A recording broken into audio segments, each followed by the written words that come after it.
बोलता है, यानी आदर से युक्त नहीं बोलता है, तो उसको जो दूसरे ज्ञानी व्यक्ति है, श्रेष्ठ व्यक्ति है, कहते धिक्कार है तुमको, धिक्त्वास्तु तुमको धिक्कार है, इति एवं एनम आहु, ऐसे तुम करके तू करके बोलने वाले व्यक्ति को कहते हैं कि तू अपनी माता को तुम करके तू करके, पिता को तू करके तुम करके बोला है, आप करके नहीं बोला है, तो ऐसे तुम पुत्र को अथवा स्त्री अथवा पुरुष को धिक्कार है।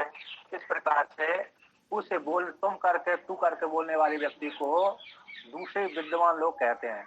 और क्या कहते हैं कि तू पितृहा वै त्वमसि, तुम पिता को मानने वाले हो, मातृहा वै त्वमसि, तुम माता को मानने वाले हो, क्योंकि तुम करके तू करके तुम करके बोल रहे हो। बहुत जगह आया तू करके तुम करके जो बोलता है उसको पाप लगता है, यानी अपनी माता को, भाई को, बहन को आदि करके बड़े को, है ना। और छोटे को तो तू तुम करके बोला जाता है, किंतु बड़े को तू करके तुम करके नहीं बोला जाता है। तो कहते हैं तो मातृहा वै त्वमसि, तुम माता को मानने वाले हो, भ्रातृहा वै त्वमसि, तुम अपने भाई को मानने वाले हो, स्वस्त्रीहा वै त्वमसि, तुम अपनी बहन को मानने वाले हो, आचार्य वै त्वमसि, तुम आचार्य को मानने वाले हो, ब्राह्मण वै त्वमसि, तुम ब्राह्मण को मानने वाले हो। इस प्रकार से अब भगवान भास्कर इसका व्याख्यान करते हैं। स या कश्चित् पित्रादीनाम अन्यतमम यदि, कि जो कोई व्यक्ति पितरादियों के मध्य में से किसी एक को भी तम उसको भृषम इव तद अनुरूपम इव किंचित वचनम तुम कारादि युक्तम प्रतिहा, के माता पिता भाई बहन बंधु आदि को अनुरूप बोलते हैं। भृषम इव का अर्थ कर दिया तद अनुरूपम, अर्थात जो अनुरूप नहीं है उसके विपरीत बोल देता है, मतलब अनुरूप बोलना चाहिए उसके विपरीत बोल देता है, अनुरूप बोल देता है। आप करके बोलना चाहिए तो उसके स्थान पर तुम करके बोल देता है। किंचित वचनम, किंचित वचन बोलता है अनुरूप है, तो वो कौन सा तुम कार आदि युक्तम, तुम कार आदि से युक्त होकर के वचन बोलता है, तो उसके प्रति, ऐसे बोलने वाले के प्रति आहा सर, वो पास में खड़े हुए व्यक्ति कहते हैं तद प्रति तद एनम पार्श्वस्था और विवेकिना, जो उसके नजदीक में खड़े हुए पार्श्व में स्थित आहुयन विवेकी लोग कहते हैं, जो शास्त्र को जानते हैं। धिक्त्वास्तु एन धिगस्तु त्वामिति एवं, तो तुमको धिक्कार है, तुम्हारे को क्या है, तुमको धिक्कार है। क्यों धिक्कार है? कि तुमने अपनी माता भाई बहन बंधु आदि को तुम करके बोला। जो आपके स्थान पे हैं, आप बोलना चाहिए, सम्मान देना चाहिए, श्रद्धा सुक्त बोलना चाहिए, व्यवहार करना चाहिए, यहाँ पर तुम करके बोल रहे हो, अपने से नीचे करके बोल रहे हो। तो पितृया वै तुम यानी पितुर हंता इत्यादि, तुम पिता भी मानने वाले हो, तुम माता भी मानने वाले हो, तुम भाई बहन आदि गुरु को मानने वाले हो। इस प्रकार से उसको धिक्कार करते हैं, तुम करके बोलता है जीवित व्यक्ति को। अब विपरीत कहते हैं उसके,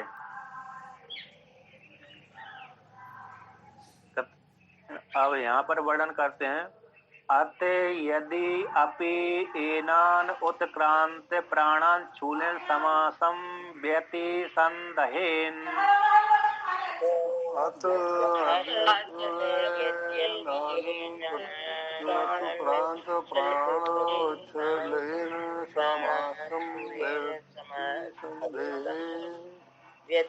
न एव एनम ब्रीहु पितृहा असीति,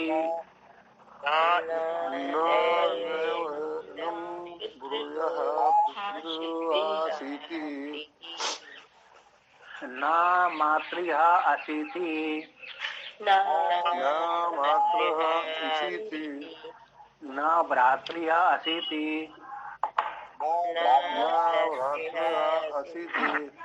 न स्वस्त्रीहा असीति,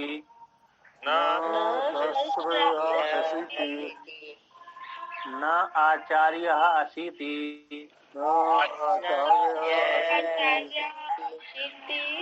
न ब्राह्मण असीति,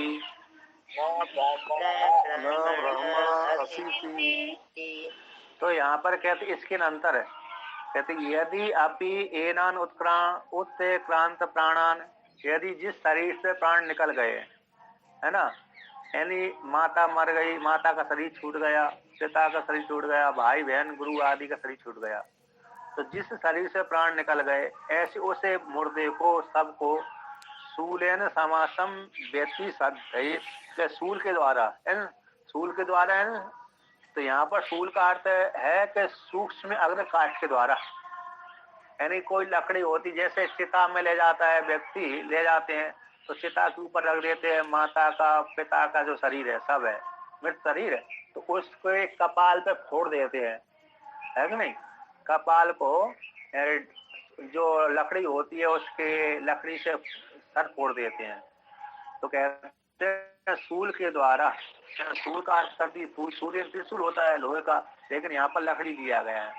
सूल के द्वारा समासम इन संक्षेप इकट्ठे करके, यानी उनके जो अंग है उनको जो बिखरे हुए थे उसमें इकट्ठे करके, अथवा व्यति संदेहित अथवा अलग अलग करके उस सब को क्या कर देते हैं, जला देते हैं। सूल के द्वारा फोड़ भी देते हैं, लकड़ी के द्वारा उसके टुकड़े भी कर देते हैं सबको, है ना। जो जली हुई लकड़ी है उसकी जल गया थोड़ा बहुत, और यदि अलग अलग है तो इसको इकट्ठे कर देते हैं। उस काल में उस मृत शरीर को जला देते हैं। कौन? उसका जो पुत्र आदि जला देता है। तो कहते हैं न एव एनम ब्रूयु, उस काल में जब वो लकड़ी के द्वारा उसके सब को तोड़ देता है, फोड़ देता है ना, उस काल में ऐसा कर्म करने के क्रूर कर्म करने के पश्चात भी पास में खड़े हुए विद्वान लोग इस ऐसे कर्म करने वाले उस लड़के को नहीं बोलते। हम उससे अरे जो जिसने ऐसा कर्म किया है उसके बालक ने, तो उसको नहीं बोलते कि तुम पितृहा अतिथि, तुम पिता को मानने वाले हो, ऐसा नहीं बोलते, क्योंकि अब उससे प्राण निकल गए हैं, है ना। प्राण निकलने के पश्चात यद्यपि उसने पिता के शरीर को छेदन कर दिया था सबको, फिर भी उसको अच्छा ही मानते हैं, यहाँ ठीक किया। पितृहा तुम पिता को मानने वाले हो, ऐसा नहीं बोलते। ना मातृहा अतिथि तुम माता को मानने वाले हो, ऐसा नहीं बोलते। ना भ्रातृहा अतिथि तुम भ्राता को मानने वाले हो, नहीं नहीं बोलते। न स्वस्त्रीहा अतिथि बहन को मानने वाले हो तो वो नहीं बोलते। न आचार्य अतिथि आचार्य को मानने वाले हो तो नहीं बोलते। न ब्राह्मण अतिथि तुम ब्राह्मण को मानने वाले हो, नहीं बोलते।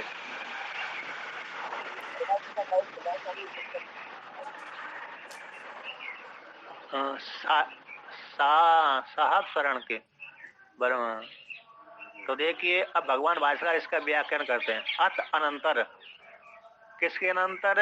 यदि जीवित वाले व्यक्ति को तुम करके बोलते हैं पुत्र है अपने माता पिता को, भाई बंधुओं को, तो उसको मातृ या पितृ या माता का हत्यारा पिता का हत्यारा बोलते हैं। यदि वही व्यक्ति मरने वाले जिससे प्राण निकल गए तो उसके विषय में कहते हैं अतः एनान एव उत्क्रांत प्राणान, जिस शरीर से, जिस माता के शरीर से, पिता के शरीर से, भाई बंधु गुरु आदि के शरीर से प्राण निकल गए, तो त्यक्त देहान, जिन प्राणों ने देहों को त्याग कर दिया, अत यद्यपि सूलन समासम समस्य के सूल के द्वारा इकट्ठा करके उसको वेदन करके, कहते समस्या संक्षेप करके एकाग्र करके एक, और व्यक्ति संदेह यानी अलग अलग करके, व्यक्तिस्य संदेहम अलग अलग करके संदेहित उसको जलाता है सबको। तो एवं प्रकार से अति क्रूरम कर्म, क्रूर कर्म करता है। क्रूर कर्म मतलब यदि उसके सर के कपाल को फोड़ देता है ना, अलग अलग टुकड़े कर देता है इस प्रकार से, तो अलग अलग टुकड़े करके उसको जला देता है, अथवा जो बिखरे हुए थे अंग उसको इकट्ठे कर देता है, इस प्रकार से उस अंगों को जला देता है और सर को फोड़ देता है। तो ऐसा क्रूर कर्म करने के पश्चात भी समास व्यत्यस्य आदि प्रकार के द्वारा, संक्षेप से मतलब इकट्ठे करके अथवा अलग अलग करके, सूल के द्वारा अलग अलग करके। यहाँ पर अंतिम पंक्ति में मतलब अभिनव नारायण सरस्वती में लिखा है अंतिम पंक्ति, सूक्ष्म अग्र के द्वारा, यानी जो सूक्ष्म अग्र कौन हो गया? काष्ठ के द्वारा। जो काष्ठ लकड़ी थी उसका जो सूक्ष्म भाग है उसके द्वारा, अंतिम भाग के द्वारा मृत शरीर को भेदन करके दांति जलाता है। तत्शूलम वैसूल समासन संचय व्यत्यास्यन विविधम छेपा, अलग अलग करके। यदि वे पुत्र आदि चलाता है तो ध्यानम लक्षणम करता है, पिता के शरीर को, सब शरीर को जला देता है। तद दहेत कहते हैं, तद देह संबंधम एवं कुर्बाणम, उसे देह के साथ संबंध रखने वाले उसे शरीर को जलाता है।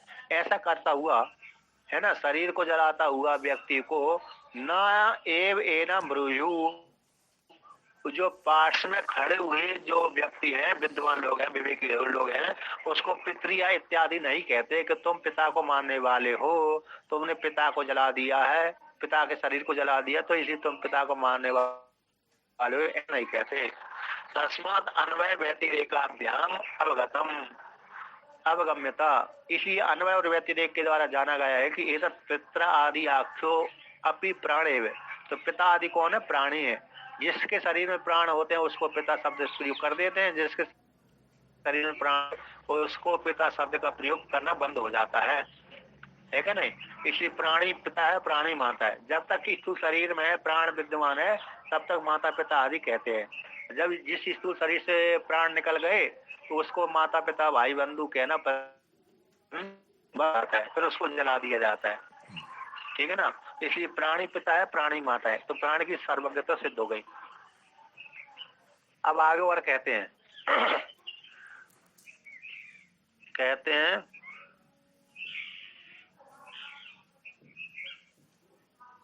तस्मात्, इसी हेतु से प्राणो ही एव एतानि सर्वाणि भवति, प्राणो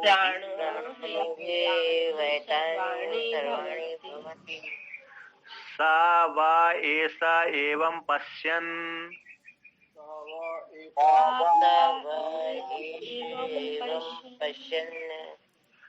एवं मनवाना,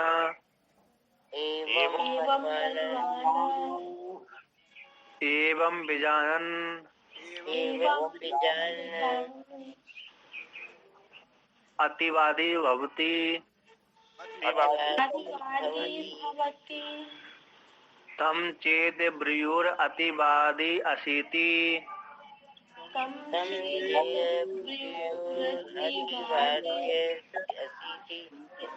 अतिवादी अस्मीति ब्रूया न अपनो वीता, अपहन्नो वीता,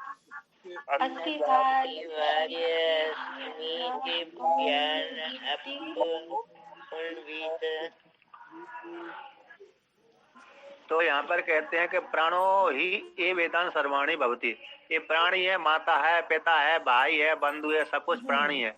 जितनी भी जीव जगत दिख रहा है ना, कीड़े मकोड़े आदि सारे कुछ प्राणी है, सब कुछ। सर्वाणी शब्द का प्रयोग कर दिया तो सब कुछ प्राणी है। सा वा ऐसा एवं पश्चन, जो कोई भी साधक है इस प्रकार से जानता है, एवं मनवाना, इस प्रकार से मानते कि सब कुछ जो प्राणी है, प्राण से भिन्न कुछ है ही नहीं है, इस प्रकार से जानता है, तो इस प्रकार से मानता भी है, देखता भी है, मानता भी है। एवं विजानन, इस प्रकार से जानता है और सभी लोगों के सामने कह देता है, कह रहे सब कुछ प्राणी है, तो अतिवादी भवती, वे अतिवादी हो जाता है, स्पष्ट बोलने वाला होता है कि नहीं? अतिक्रमण करके बोलता है, अतिक्रमण करके वादी बोलने वाला भवती, स्पष्ट रूप से बोलने वाला होता है। तो तम चेद ब्रूयु, ऐसे बोलने वाले को यदि कोई कहे अतिवादी असिति, तुम अतिवादी हो, तुम ज्यादा बोल रहे हो, हैं? तो फिर कहता है वो कहे, हाँ अतिवादी अस्मि इति ब्रूयात, हाँ मैं अतिवादी हूँ, स्पष्ट बोलने वाला हूँ, मैं सबको प्राण रूप से ही जानता हूँ। इस प्रकार से न अपनो वीता, छुपाए ना, अपलाप ना करे, मैं अतिवादी नहीं हूँ, यानी सभी को प्राण रूप से नहीं जानता, ऐसा नहीं बोले, अतः मैं सभी को प्राण रूप से ही जानता हूँ, इस प्रकार से बोले। तो इस प्रकार यानी स्पष्ट बोले, हाँ सब कुछ प्राण से भिन्न कुछ है ही नहीं है, इस प्रकार से जो बोलते हैं वो अतिवादी हो जाता है, अर्थात स्पष्ट बोलने वाला होता है, यानी ज्ञानी होता है। अब भगवान भास्कर इसका व्याख्यान करते हैं कि तस्मा, जिस हेतु से सब कुछ प्राण है, तस्मा उसी हेतु से प्राणो ही एव एतानि पित्रादीनि सर्वाणि भवति चलानि स्तराणि च, कहते हैं प्राणी एतानी, जो पिता है, माता, भाई, बंधु आदि सारे जीव जगत है, जो चलने वाले और स्थिर रहने वाले सब कुछ प्राणी हैं। सब ऐसा प्राण विद एवं यथोक्त प्रकार पश्यन फल तो अनुभवन एवं मनवान उपपत्ति चिंतन एवं विजानन उपपत्ति भी संयोज्य एवं एविति निश्चयम कुर्वन् इत्यर्थ। साधक जो कोई भी साधक है प्राण वेदता एवं इस प्रकार से यथोक्त प्रकार के द्वारा, सब कुछ प्राण है। जिस शरीर से प्राण निकल जाते हैं उसको पता नहीं बोलते, जिस शरीर से प्राण विद्यमान है तो उसको पिता माता आदि कहते हैं। इस प्रकार से अन्वय और व्यतिरेक के द्वारा सब कुछ प्राण मानता हुआ, देखता हुआ, फल रूप से अनुभव करता हुआ एवं इस प्रकार से जानता हुआ, उपपत्तियों के द्वारा, मन के द्वारा यानी उपपत्तियों के द्वारा, युक्तियों के द्वारा, मनवाना यानी उपपत्तियों के द्वारा चिंतन करता हुआ, विजानन इस प्रकार से जानता हुआ, उपपत्तियों के माध्यम से जोड़ता हुआ, एक करता हुआ एवं इस प्रकार से निश्चय करके, निश्चयम कुर्वन् इत्यर्थ, निश्चय करता हुआ, देख करके, सुन करके, युक्तियों के द्वारा अनुभूति कर लेता है, वो जोड़ लेता है, एकाग्र कर लेता है ना। पहले श्रवण करता है आचार्य आदि के माध्यम से, फिर उसको तर्क करता है, फिर तर्क का निश्चय कर लेता है। आत्मवाद दृष्टव्य, श्रोतव्य, मंतव्य, निध्यासितव्य ये प्रक्रिया है। पहले श्रवण करना चाहिए, फिर मनन करना चाहिए, फिर निध्यासन करना चाहिए। उसी प्रकार से पहले श्रवण किया था, फिर अनुभव, फिर उसको मनन किया, फिर उसने अच्छी प्रकार से जान लिया। विजानन यानी उपपत्तियों के द्वारा, युक्तियों के द्वारा एक करके जान लिया। इस प्रकार से करता हुआ उसी को आगे वर्णन करते हैं। कहते हैं मनन विज्ञानाभ्याम ही संभूता शास्त्रार्थो निश्चितो दृष्टो भवेत। मनन के द्वारा और विज्ञान के द्वारा, मनन और विज्ञान के द्वारा। तो संभूत का अर्थ यहाँ पर विषय करता। नरेंद्र पुरी टिप्पण में 15वीं पंक्ति में संभूत का अर्थ किया विषय करता। मनन के द्वारा और विज्ञान के द्वारा शास्त्र के अर्थ को विषय बनाता हुआ निश्चित अर्थ देखा जाता है। कैसा हो जाता है? निश्चित अर्थ। पहले मन और विज्ञान के द्वारा जो विषयभूत जो शास्त्र का अर्थ है वो निश्चित हो जाता है, उस व्यक्ति के मन में विद्यमान हो जाता है, निश्चित अर्थ देखा जाता है। दृष्टो भवेत, दृष्ट हो जाता है, निश्चित दृष्ट हो जाते हैं, अपरोक्ष साक्षात्कार हो जाता है उसका मनन के द्वारा और विज्ञान के द्वारा। जो शास्त्र का अर्थ है, जो विषय किया गया है, वह निश्चित अर्थ उसके हृदयंगम हो जाता है। अतएव इस प्रकार से पश्यन, अतएव पश्यन अतिवादी भवति, इस प्रकार से जानने वाला अतिवादी होता है। इस प्रेक्षण धातु से पश्यन बनता है, तो इस प्रकार से जानने वाला, स्पष्ट जानने वाला कि सब कुछ प्राणी है, ऐसा जानने वाला अतिवादी भवति।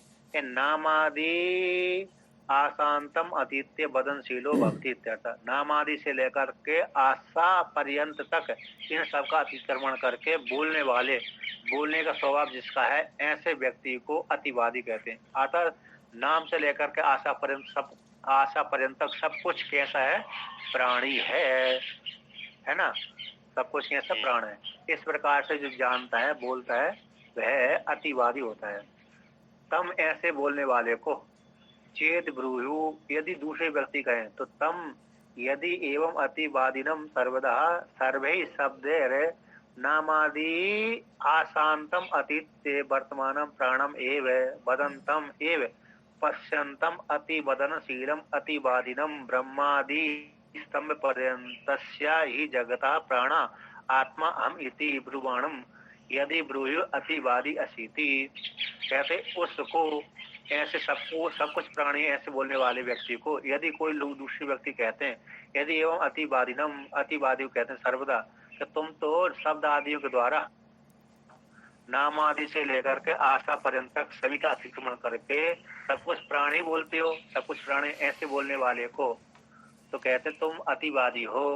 तो पश्चंतम जानने वाले को अति पदनशीलम, अति वदन करने वाले का स्वभाव, अति वदन करने का स्वभाव जिसका, ऐसे उस अतिवादी को कहते हैं तुम अतिवादी हो। ब्रह्मादि से लेकर के स्तंभ पर्यंत संपूर्ण जगत प्राण है, संपूर्ण जगत का प्राण आत्मा है, वो प्राण आत्मा मैं हूँ, यानी अपने को अवैध रूप से चिंतन कर लेता है। जो जीवात्मा है हिरण्यगर्भ के साथ एक कर लेता है, समष्टि को व्यष्टि को समष्टि के साथ एक कर लेता है, अध्यात्म प्राण को अधिदेवत प्राण के साथ एक कर लेता है। तो कहते हैं संपूर्ण जगत, ब्रह्मा से लेकर के स्तंभ पर्यंत संपूर्ण जगत का जो प्राण आत्मा वो कौन मैं हूँ, इस प्रकार से ऐसे कहने वाले व्यक्ति को यदि कोई कहता है अतिवादी असिति, तुम अतिवादी हो, यानी जिस व्यक्ति ने इस प्रकार से चिंतन नहीं कर सब कुछ प्राण है, तो सब कुछ प्राण हो जाने से मेरे से भिन्न, मैं भी उस प्राण से भिन्न नहीं हूँ। जैसे ईशावास्यमिदं सर्वम, हरिव्यापक सर्वत्र समाना। अतिवादी को क्या एक शब्द में क्या शब्दार्थ लेंगे अतिवादी का? अतिवादी का मतलब अतिवादी का अर्थ हो गया कि सब कुछ प्राणी है और मुझसे भिन्न प्राण नहीं है, यानी अपने आप को हिरण्यगर्भ रूप से जानता है, स्वयं को हिरण्यगर्भ अध्यात्म, हाँ अध्यात्म को अधिदेवत के साथ जोड़ लिया, एक कर लिया उसने, अभी चिंतन कर लिया, यानी व्यापक को उसने चिंतन कर लिया है ना, तो उसको अतिवादी स्पष्टवादी हो गया। सभी को अतिक्रमण करके जो तुम अलग अलग कहते वो सब कुछ प्राणी हैं, दूसरे जो सामान्य व्यक्ति कहते हैं ना ये माता है पिता है भाई बंधु आदि है जीव है, इस प्रकार से अतिवादी को स्पष्टवादी मानना चाहिए ना, स्पष्टवादी भी हो जाए, अवैध चिंतन। अतिवादी यानी स्पष्ट रूप से अब अवैध करके इस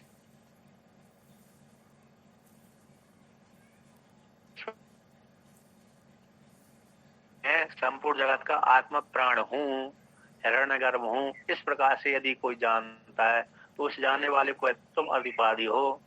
तो ऐसे यदि कोई कहे तो कहते हैं बाड़म, हाँ मैं ठीक है स्वीकार कर ले, अतिवादी अस्मि अस्मि इति, हाँ मैं अतिवादी हूँ, इस प्रकार से ब्रूयात कहे, न अपनो न अपनो भीता अतः छुपाए न अपलाप न करे कि मैं अतिवादी नहीं हूँ, मैं सभी को हिरण्यगर्भ रूप से नहीं जानता है, ऐसा अपलाप न करे, अतः मैं सभी को हिरण्यगर्भ रूप से जानता हूँ।